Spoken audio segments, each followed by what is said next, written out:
Today, SpaceX is a publicly traded company. SBCX is on the board. The ticker is live. Somewhere right now, someone is watching it climb and feeling like they got in at the right moment. They didn't. Or more precisely, they don't know yet whether they did. Because the part of this deal that determines the answer hasn't happened yet. The day SpaceX goes public isn't actually the most important date in this story. It isn't even in the top 5.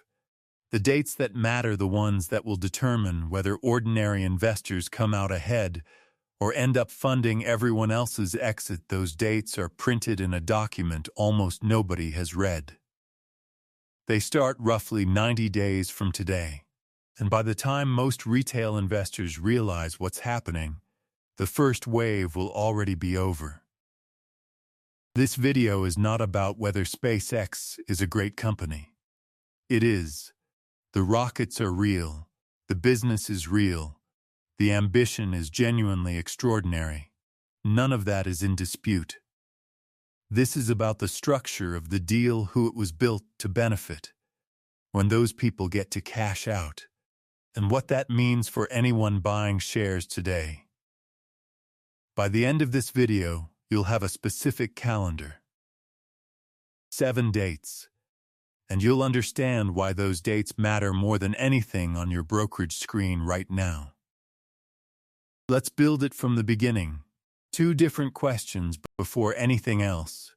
Let me be precise about what this video is and what it isn't, because the distinction matters, and I don't want to waste your time on a framing I'm not actually making. SpaceX is not a struggling company. It is not a company with a fading business model or a product nobody wants. It completes more orbital launches per year than any organization in history, public or private.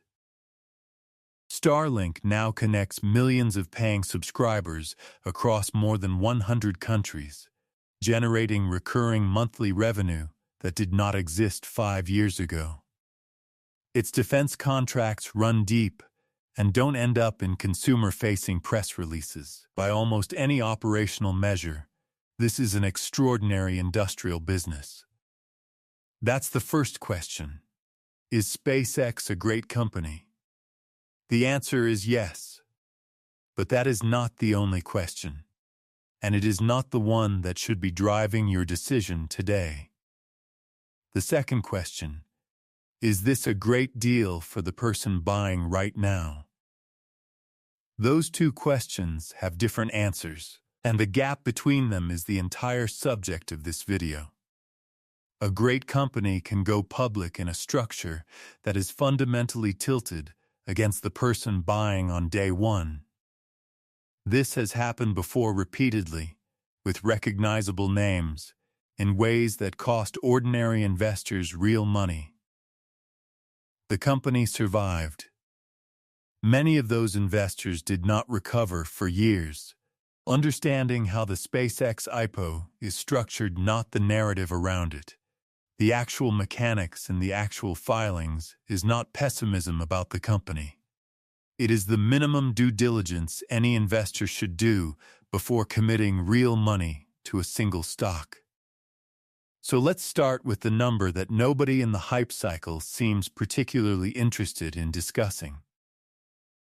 What $1.75 trillion actually assumes SpaceX is going public at a valuation of approximately $1.75 trillion against reported revenue of around $18.7 billion in its most recent fiscal year. That is a price-to-sales ratio of roughly 94-1. For context, that means for every single dollar SpaceX brought in last year, the market is pricing the company at $94. $94 of valuation for every $1 of actual sales. For a company that is currently not profitable. Comparison anchors: Apple, historically one of the most richly valued large businesses on Earth, trades at roughly 8 to 9 times sales. Microsoft trades at around 12 to 14 times. Even at the height of its post-pandemic premium, Tesla peaked at around 30 times sales. SpaceX is being priced at 3 times that. Now, there are arguments for why a company with SpaceX's specific position might deserve a premium valuation.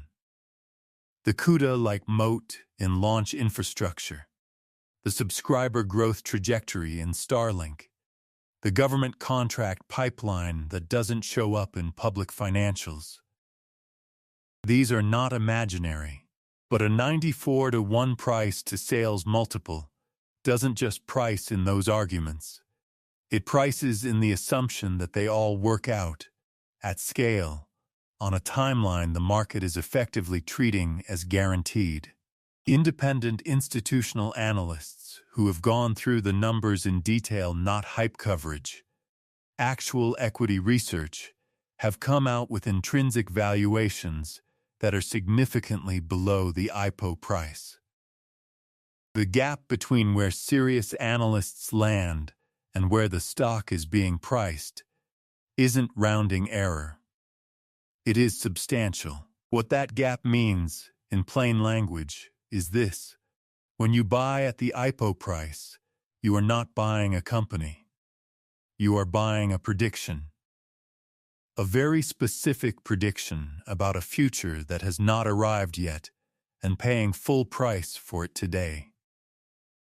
The core risk, at a 94x revenue multiple, the valuation already assumes the future is basically delivered. There is very little room priced in for anything going slower than expected. That compression is where the risk lives, not in the rockets failing, but in the expectations exceeding reality by enough to matter. That's the valuation. Now let's talk about the structure layered on top of it, because the valuation is the setup, and the lockup schedule is where the mechanism gets interesting.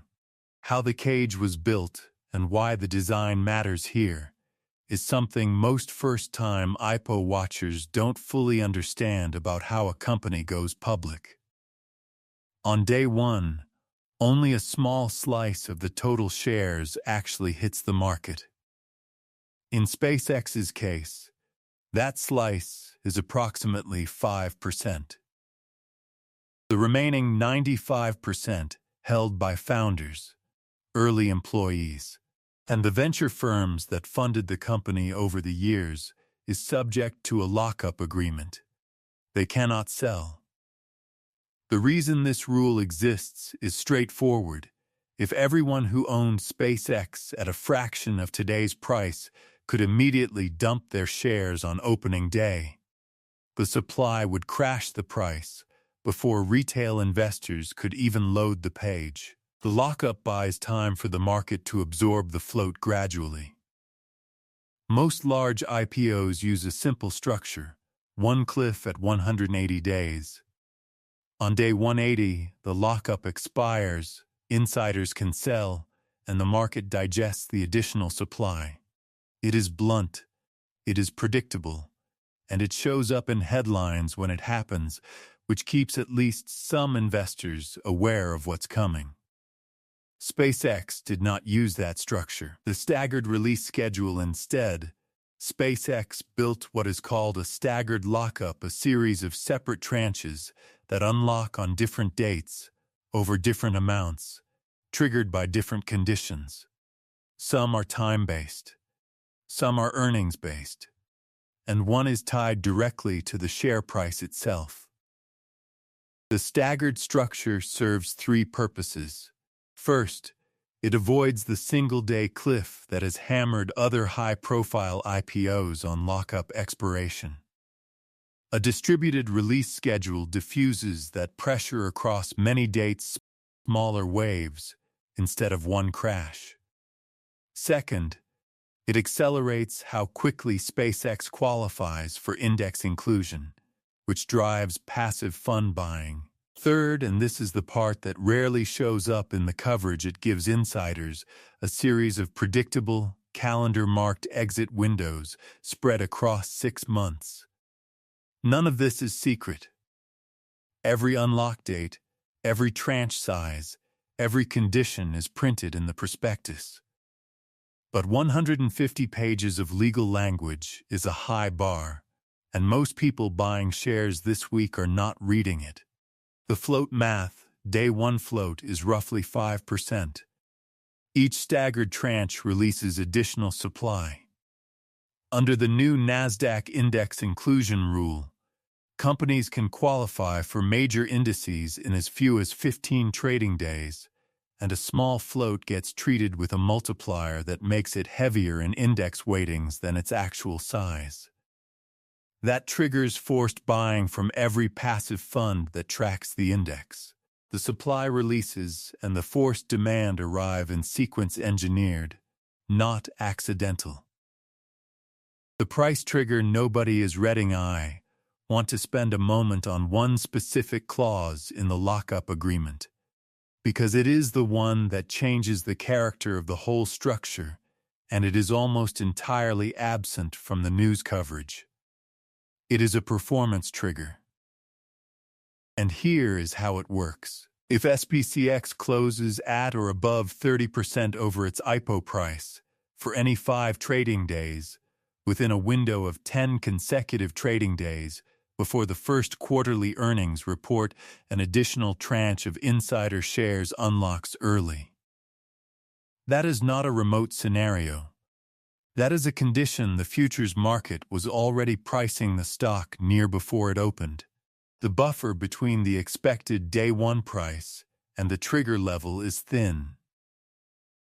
One strong week driven by the same enthusiasm currently filling financial Twitter could be enough. What the trigger does, it converts the day 1 pop into a countdown.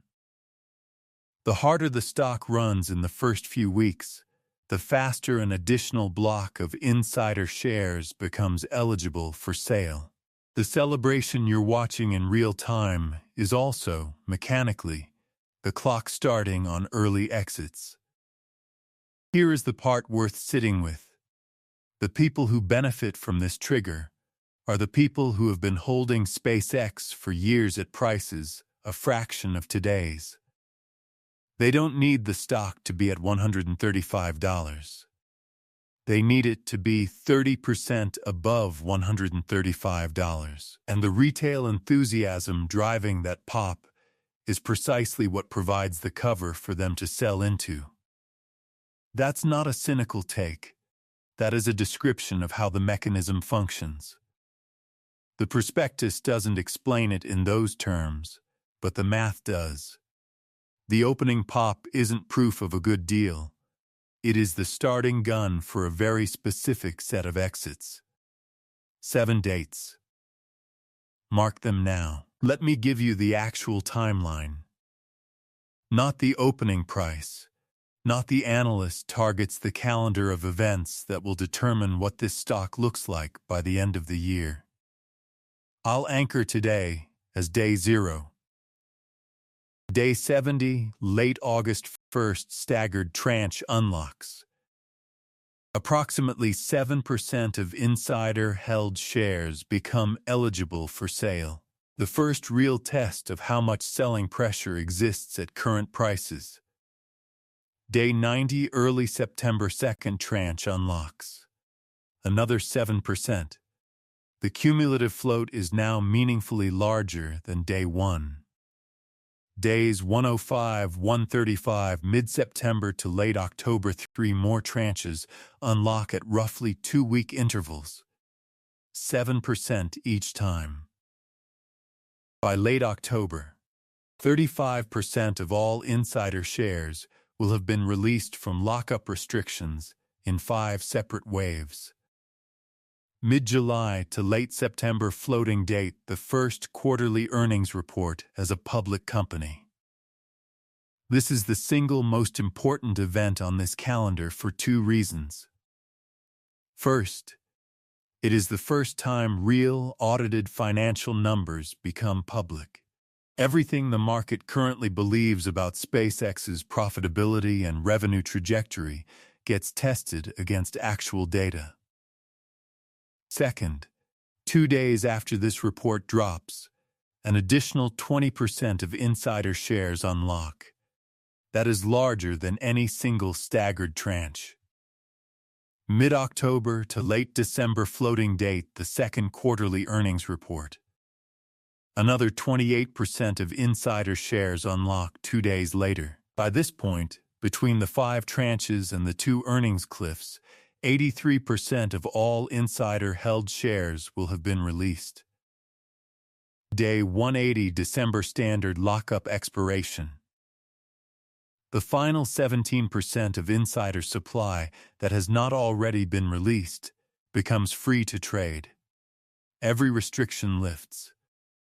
Day 366 June of next year, Elon Musk's personal lockup expires. We'll come back to why this specific date has a different character than all the others.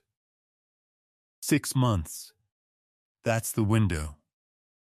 Every event on this calendar is already decided. None of it is speculation. The only variable is what the stock does between now and then, and that will determine how much of that insider supply gets sold. And how hard. Why Day 366 is not the headline it looks like you will read tomorrow if you haven't already, that Elon Musk's lockup runs for 366 days. A full year. Every financial news outlet will frame this as a bullish signal. The founder isn't dumping shares on day one. On its own terms, that's accurate. He won't be selling during the 6-month window we just mapped. But here is the part the headline doesn't say. Musk's lockup being longer doesn't slow down anyone else's. The early employees who joined SpaceX before it became a household name, who have been holding equity for a decade, waiting for exactly this moment their first unlock window opens in roughly 70 days. The venture capital firms that funded early rounds, that have fund timelines and limited partners waiting on returns, their exit windows begin in late August. Musk staying locked for a year doesn't protect retail buyers from that supply. It just means the founder specifically isn't part of it. The real reading, the 366-day lockup, is a confidence signal. Yes, it also costs Musk essentially nothing. His net worth doesn't depend on liquidity from SpaceX shares in the next year. He holds majority voting power regardless of what happens to the share price. And the optics of a long lockup are enormously valuable for the IPO itself. It is a smart move. It is also a move that primarily benefits him, not the people buying at IPO pricing. The two groups, founders at the top, employees and early investors in the middle, have entirely different incentives. And the structure accommodates both. The founder gets a credibility signal. Everyone else gets a staggered series of exit doors over the next 6 months. The only person the structure doesn't have an exit built for is the one buying shares today. This has happened before. Exactly like this. I don't want to make claims about what SpaceX will do. The future is genuinely uncertain, and anyone who tells you otherwise is selling something. But I can tell you what has happened to comparable IPOs: high profile, high valuation, high excitement companies when their lockup schedules worked through the system. One major rideshare company went public with enormous fanfare and hit its lockup expiration at a price roughly 40% below the IPO. On the expiration day itself, the day insiders were finally free to sell. The stock hit an all-time low. The expiration date was in the prospectus from day one. Almost no one was tracking it. An electric vehicle company had one of the most celebrated IPO openings in recent memory. By the time its lockup expired 6 months later, a major institutional shareholder disclosed it was exiting its entire position. The stock fell roughly 20% in a single session. Over the following year, it fell more than 60% from its peak. A defense and analytics software company went public through a direct listing, with retail enthusiasm pushing it from single digits to multi-decade highs within months. When the lockup expired, the founder and other early backers sold tens of millions of shares into the premium retail had built. The stock fell more than 13% in the expiration session. It spent the better part of a year recovering. None of these were bad companies. Most of them are still operating. Some have recovered meaningfully. The point is not that SpaceX is going to collapse. The pattern, the higher the speculative premium at IPO, the more dramatic the lockup expiration tends to be. SpaceX is going public at a price-to-sales multiple that exceeds any of those comparable companies at the time of their listings. The premium is larger. The room for disappointment is correspondingly wide. The third option, so where does all of this leave you? There are two loud options being presented right now, and both of them are incomplete. The first loud option is to buy today. Chase the momentum, take the opening pop as validation, and hope the next phase of buyers keeps pushing the price higher. We have now mapped, in specific detail, why that seat is structurally the weakest one at the table. The second loud option is to dismiss the whole thing and never look at it again on principle, because the deal structure wasn't designed for you. That throws out a genuinely exceptional business because you arrived at the wrong moment in the deal cycle. The third option is quieter and costs you nothing except patience. You let the calendar run. 6 months from today, the 5 staggered tranches will have played out. Both earnings cliffs will have passed. The performance trigger window will have either fired or closed. The first real financial statement SpaceX has ever published will be on record actual numbers you can hold the company accountable to, instead of projections you have to accept on faith. The price at that point will reflect 6 months of real information. Not hype. Not day one momentum. Reality. The decision framework, before adding any single stock position. Is your emergency fund funded? Is high-interest debt cleared? Are your core index contributions automated? If yes, a modest-sized position in a business you understand and believe in is not reckless. It is deliberate. The key word is sized. An amount where being wrong is survivable. An amount where you can hold through the noise the calendar is about to generate.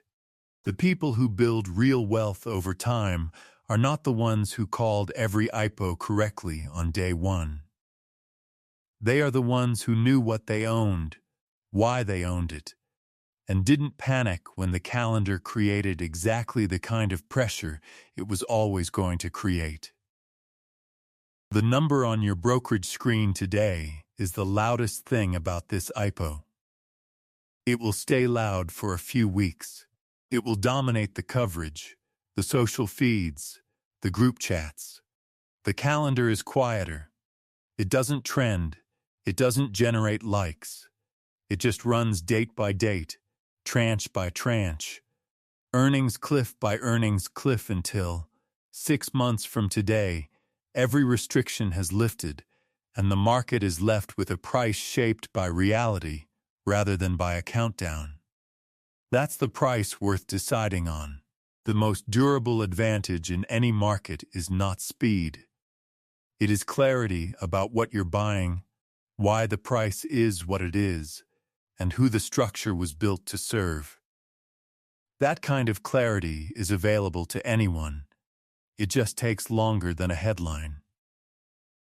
If this gave you a frame you didn't have before, share it with one person who's in the middle of making this decision right now. Not to tell them what to do, just to make sure they're deciding with both eyes open. Subscribe if you want this kind of analysis before the next major deal lands. I'll see you then.